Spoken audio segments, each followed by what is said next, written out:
The Idries Shah Foundation podcast. Practical Psychology for Today. Featuring the works of Idries Shah, voiced by David Ault.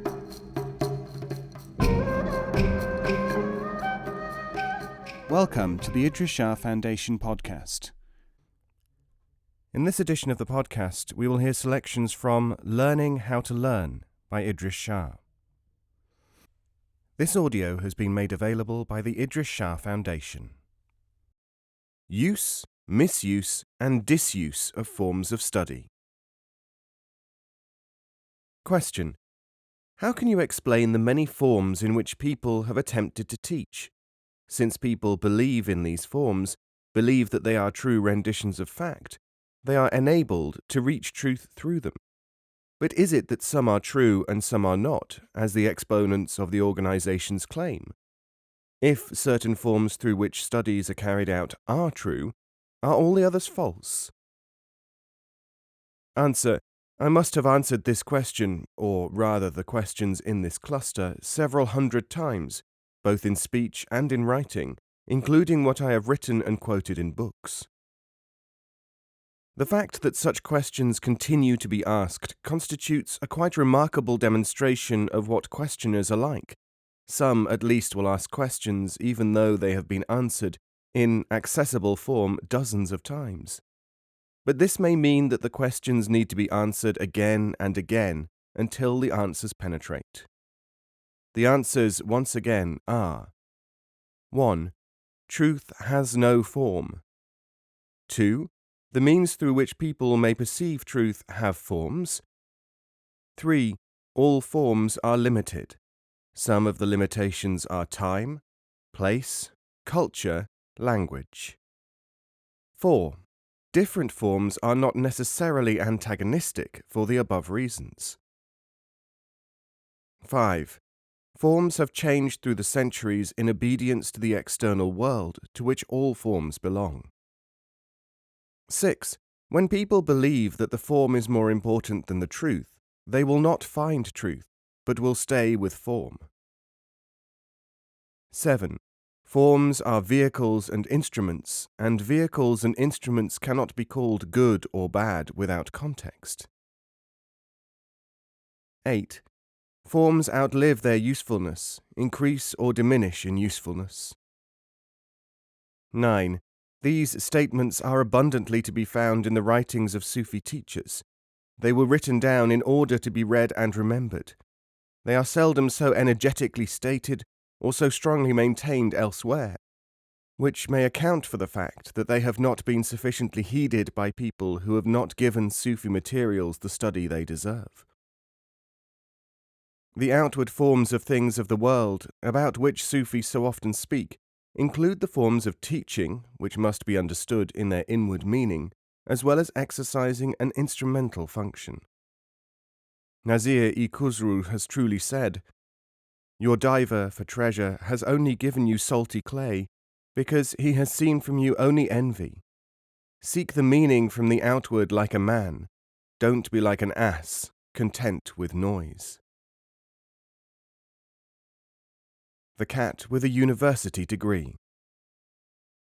In February 1975, a fine ginger tomcat named Orlando was nominated in the Surrey University elections for president of the Students' Union. That the cat was a bona fide student seems evident by the fact that it has a BSc. No doubt it will go on to a higher degree. This news story could very well, in traditional times, have been originated by a Sufi, as a comment on study and the times. Potentiality and function. Question: what is the value of spiritual exercises? Answer: here is a story for you. The chess game. A certain countryman was being taught the game of chess. He was rather confused because the piece known as a castle was sometimes referred to as an elephant, sometimes as a castle, sometimes as a rook, and so on. Finally, he got the hang of the names and the game started. within a very few moves his teacher took one of his castles. Picking it up in fury, the countryman ground it under his foot, saying, "Yes, you have enough names and wide-ranging moves, but in action we can see you are good for nothing." What is the value of anything? The value of spiritual exercises is to be of value to whom they can. The human interest should be to provide the right basis for the exercise, not to seek the exercise itself. The exercise is there, and the need is there. What of the state of the individual? Sadi, in The Rose Garden, says, "The sanctuary is in front and the thief is behind. If you go, you win. If you sleep, you die." If you perform spiritual exercises while still not able to distinguish them from emotional activities, you will only be adding to your emotional life. This is why they are always prescribed in authentic schools, unlike the circus system of making everyone do them in imitative cults. Perhaps one of the best ways of remembering this is to liken it to the story of the fat man who was eating an enormous meal. Someone said to him, "Aren't you on a diet?" He said, "Yes, but I have had my diet for today. This is my dinner." Conditioning can be so all-enveloping that it takes over systems which were originally flexible and specific, generalizing them out of all recognition, though unfortunately not out of popularity. This has given rise to a rather wan joke, which nevertheless has a certain minatory quality. Do you know what I am? A wandering dervish sat down beside a tousled figure at the roadside, who began to say, "I can't pray, I can't understand Sufi classics, I don't like esoteric exercises." "Then give it all up," advised the dervish. "But how can I? I am a famous Sufi teacher in these parts." Conditioning and education. Question. You seem to say that people are trained by many ordinary institutions in a manner which people call brainwashing or conditioning. But if psychologists have discovered that this is the way man is trained, what can be done about it, and what is wrong with it? Answer. There is no doubt that people are conditioned, and that what they call their opinions and beliefs are frequently not their own, but implanted by other people and institutions. Among others, the Sufi Al-Ghazali pointed this out almost 1,000 years ago. But the assumption that all human education, training and development must be done by these methods is as unnecessary as to imagine, say, that because a tomato can be force ripened, that there is no other way for a tomato to ripen. Conditioning is necessary, but it will function only for certain purposes. Other purposes need other approaches. The Anwar-e Suhaili says, "The world is a hill and our actions are a shout. The echo of the shout comes back to us. Even though the wall throws a long shadow, the shadow itself still runs back to the wall." Sufi learning comes through nutrition, as it were, in the sense that Tustari answered the question, "What is food?" He said, "Food is the contemplation of the living one." The community of those who have self-realization is regarded, by Ibn Arabi and others, as organic, except that this organization is far more subtle and effective than that which gave us the analogy in the first place. The secondary self stands in the way of learning, and it will be conditioned unless it is polished, another technical term, likening it to a mirror on which dust has settled, again emphasized by Ibn Arabi in his Fusus, as well as by the classical and contemporary exponents of Sufism. The search for an honest man. There always comes a time when instruction materials, which were originally employed to direct the attention of certain people towards a certain aim, are adopted as gospel, or else simplified out of all usefulness and shallowly interpreted. A possible example of the latter is the current idea of the meaning of Diogenes looking with a lamp in broad daylight for an honest man. People think that he did this to indicate how rare were honest men. In fact, this procedure can be seen as a perfectly obvious example of someone directing attention to the whole question. Not only to the rarity of honest men, but to the problem as to whether, how, and where they might be found. The ambiguity of interpretation appears only when the student does not give both interpretive explanations equal value. Diogenes, who died in 323 BC, is known as the founder of the school called the Cynics. Their purpose was to teach that attachment to things of the world was slavery. Today's cynics are, ironically, attached to slaves of cynicism. Again, honesty as an aim must have an archetype beyond the actual dishonesty of humankind. Sadi gives this prayer: "Do to me what is worthy of thee, not that which is worthy of me." The action of teachings differs greatly from their description. Teachings must, therefore, always remain fresh and flexible, unless we are to deal in terms of the secret herb which I mentioned in Geneva. Honesty is, of course, not easy, because real honesty is exercised without difficulty when it is the manifestation of an inner reality, not when it is a duty or difficulty. But certain principles can be used to illustrate the activity of an honest man or woman. Tale of Hatime. When Hatime al-Assam of Balkh, now in Afghanistan, went to Baghdad, people surrounded him, saying, "You are a non-Arab of halting speech, yet you silence everyone." He answered, "Three things enable me to overcome my opponent. I am happy when he is right, and I am sad when he is wrong, and I try not to behave foolishly towards him." Ibn Hanbal asked Hatime what things would save humanity from the world. He said, "There are four things. Accept the ignorance of others and spare them yours.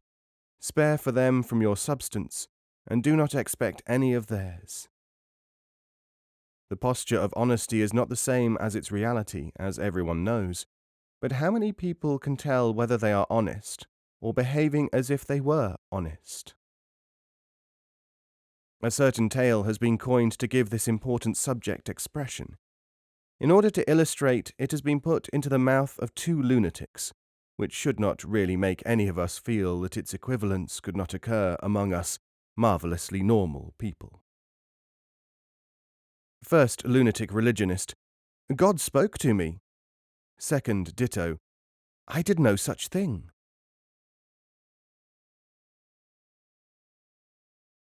How can one method be as good as another? Question: What you have said about the same person or the same group of people being able to employ entirely different techniques to achieve the same object interests me. But how can one method be as good as another? Answer: If a house is on fire, two ladders may be propped against one window. Both lead to the ground. The different colours of the paint on them may obscure the fact that they are ladders. Question: But how do we know that either is a ladder? Answer: You know by learning to recognize a ladder when you see one. Question: How is that done? Answer: By familiarizing yourself with ladders. Question: And climbing ladders? Answer: While you are learning recognition, climb them as part of it. Question: But some people insist that there is only one ladder, their own. Answer: They are right, if they are only saying that to focus attention on a specific escape ladder as an instrument. If it works, it is equivalent to being the only true one. For practical purposes, it is. Question: Are they right under any other circumstances? Answer: Seldom, because if they really were right, they would teach not, "There is only this ladder," but Look at all these ladders. They can, or could, work. Ours, however, is applicable to you and to me. Failure to do this reveals ignorance. Remark, but they are short of time. Comment, so is everybody. Question, are some ladders too short? Answer, ladders are in all conditions, new, old, rotten, short, long, blue, green, weak, strong, available, in use elsewhere, and all the rest of the possibilities. Question, what should one do about all this? Answer, try to conceive that the house is on fire. If you can do so without becoming obsessed or irrational about it, particularly without becoming suggestible through dwelling on this idea, you may get out. But while you are full of hope or fear, of sentiment or desire for social activity or personal prominence, or even recognition, you will not be able to use a ladder. You may not be able to recognize one. Certainly you should be spending your energies in circles which are bound for the purpose of welcoming such tendencies. People learn by methods which correspond with the kind and extent of their aspiration. This is the constant Sufi dictum. In the Anwar-i-Suhaili it is said, "Nobody found the way to ascend until he found the step of aspiration. Seek the stage to mount to the moon. None drinks rain from a well." Equally, of course, there are many people who cannot learn something at a given time because they have some other expectation, some preoccupation, probably an emotional one. Reflect on this news item. More than 3,000 worshippers fled in near panic from the famous Church of the Blessed Mary of the Rosary at Pompeii on Saturday night when a bottle of Coca-Cola exploded.